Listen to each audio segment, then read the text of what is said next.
New sponsor by Lords furniture. শনিবার থেকে Jalpaiguri town club ময়দানে আনুষ্ঠানিকভাবে শুরু হলো ফুটবল প্রতিযোগিতা উত্তরবঙ্গ গোল্ড কাপ 2025।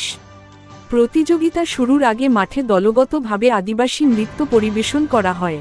পাশাপাশি বিশিষ্ট অতিথি জলপাইগুড়ি পৌরসভার নবনিযুক্ত পৌরপতি সৈকত চ্যাটার্জিকে উত্তরীয় পরিয়ে ফুলের স্তবক ও স্মারক তুলে দিয়ে বরণ করা হয়। পরবর্তীতে আরও অতিথিদের বরণ করা হয়। এরপর জাতীয় পতাকা আর সংস্থার পতাকা উত্তোলন ও বর্ণাঢ্য উদ্বোধনী অনুষ্ঠানের মধ্য দিয়ে টুর্নামেন্টের আনুষ্ঠানিক সূচনা হয়। আজকের এই সূচনা লগ্নে উপস্থিত ছিলেন জলপাইগুড়ি জেলার ক্রীড়াপ্রেমী মানুষ, বিভিন্ন ক্লাবের প্রতিনিধিরা, জেলা ক্রীড়া সংস্থার কর্মকর্তারা এবং স্থানীয় প্রশাসনের বিশিষ্ট ব্যক্তিরা। এই মরশুমের উত্তরবঙ্গ গোল্ড কাপে অংশ নিচ্ছে জেলার 8টি নামী ক্লাব।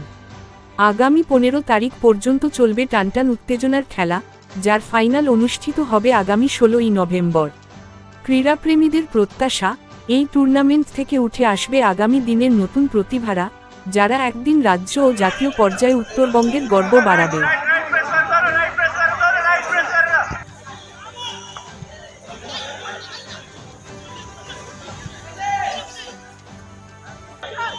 শতাব্দী প্রাচীন 150 বছর পুরনো জলপাইগুড়ি শহরে শতাব্দী প্রাচীন টাউন ক্লাবের মাঠে যখন আসলাম, এসে মনে পড়ল জলপাইগুড়ির ফুটবলের সেই অতীতের গৌরব উজ্জ্বল ইতিহাস।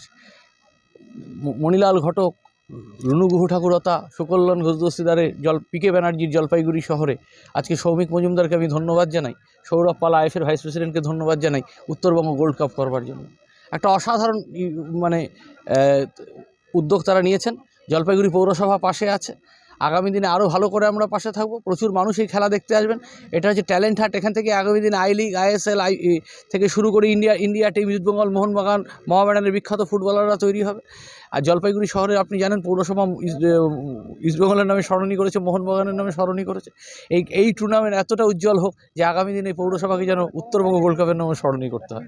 দেখুন, কলকাতা ইন্ডিয়ান ফুটবল অ্যাসোসিয়েশন অফিসটা হচ্ছে কলকাতায়, এবং আইএফের ওখানে সমস্ত খেলা পরিচালিত হয়। উত্তরবঙ্গে অনেক খেলোয়াড় খেলতে যায় এবং সেটা বিক্ষিপ্তভাবে, এবং অনেক প্রতিভাকে হয়তো ওই পর্যন্ত পৌঁছানোটা সম্ভবও হয় না, কারণ এখান থেকে অনেকটা ডিস্টেন্স আছে। তাই উত্তরবঙ্গের বিভিন্ন জেলা থেকে সমস্ত প্রতিশ্রুতিমান যারা খেলোয়াড় আছে তাদেরকে একটা টুর্নামেন্টে নিয়ে আসা, উত্তরবঙ্গের বিভিন্ন জেলার 8টি সেরা দলকে নিয়ে এই টুর্নামেন্টটা আয়োজন করেছি। এবং এখানে সিনিয়র টিমের মধ্যে ফার্স্ট 11-এ অনূর্ধ্ব 18 2জন করে খেলোয়াড় থাকবে, যারা এখান থেকে সিলেকশন হবে। আমরা এরকম 16 জন খেলোয়াড়কে আমরা কলকাতাতে নিয়ে যাব এলিট একাডেমির জন্য, যেখানটায় আপনারা বলতে পারেন যে 2-4টে ফুটবল একাডেমি আছে, এআইএফএফ ইউথ এলিট একাডেমি, তারা সেখানে আন্ডার-18 প্লেয়াররা খেলবে। তার মধ্যে অন্যতম একটা এসকেএম স্পোর্টস ফাউন্ডেশন বর্ধমান কালনাতে আছে, সেখানে খেলবে। তো এই উদ্দেশ্য নিয়েই আমাদের টুর্নামেন্ট করা, যে এখানকার উত্তরবঙ্গের সব প্রতিশ্রুতিবান প্লেয়ারদেরকে, প্রতিভাবান খেলোয়াড়দেরকে এখান থেকে স্কাউট করা। বিভিন্ন ডিভিশন, আজকে এখানে কলকাতা প্রিমিয়ার ডিভিশনে 2-3টে ক্লাব এসছে, এই খেলোয়াড়দেরকে বেছে নিয়ে তাদেরকে নিয়ে যাওয়াটা হচ্ছে কলকাতার ফুটবলে তাদের জায়গা করে দেওয়া, বাংলার ফুটবল এবং ভারতীয় ফুটবলে। আমাদের অ্যাকচুয়ালি জলপাইগুড়িতে জলপাইগুড়ি ফুটবল একাডেমি আছে, যার সঙ্গে কয়েক মাস আগে সাদ্দান সমিতি কলকাতার যুক্ত হয়েছিলেন। সাদ্দান সমিতির সচিব ছিলেন সৌরভ পাল, উনি সচিব সাদ্দান সমিতি, উনি পাশাপাশি আইএফএরও সহসভাপতি।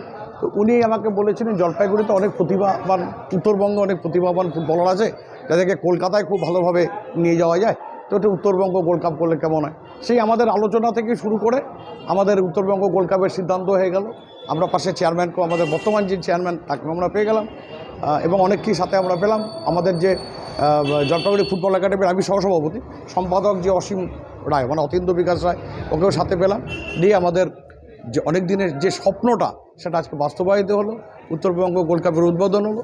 আজকে Kanchenjunga football club Darjeeling versus Haldibari town club কুচবিহারের খেলা। আগামী 16 তারিখ পর্যন্ত বিভিন্ন জেলার বিভিন্ন টিমের খেলা আছে। আগামীকাল আলিপুরদুয়ারে দলসিংপাড়া ভার্সেস জলপাইগুড়ি ফুটবল একাডেমির চাচা ব্যাটালিয়ানের খেলা আছে। তো এইভাবে আমাদের প্রতিদিন চলতে থাকবে, এবং আশা করব এখান থেকে আমাদের অনেক ভালো প্লেয়ার আমাদের কলকাতায় আমরা এই টুর্নামেন্টের মাধ্যমে আমরা পাঠাতে পারবো। জলপাইগুড়ি মার্চেন্ট রোড আরবি দে কমপ্লেক্স সুবর্ণা, এখানে আপনারা পেয়ে যাবেন রকমারি গিফটের সম্ভার। বার্থডে পার্টি হোক কিংবা অ্যানিভার্সারি, আপনার প্রিয়জনের জন্য সমস্ত রকমের গিফট পেয়ে যাবেন সুবর্ণাতে। 36 বছরের পুরনো প্রতিষ্ঠান জলপাইগুড়ি মার্চেন্ট রোড আরবি দে কমপ্লেক্স সুবর্ণা। আজই চলে আসুন সকলের প্রিয় প্রতিষ্ঠান জলপাইগুড়ি সুবর্ণা।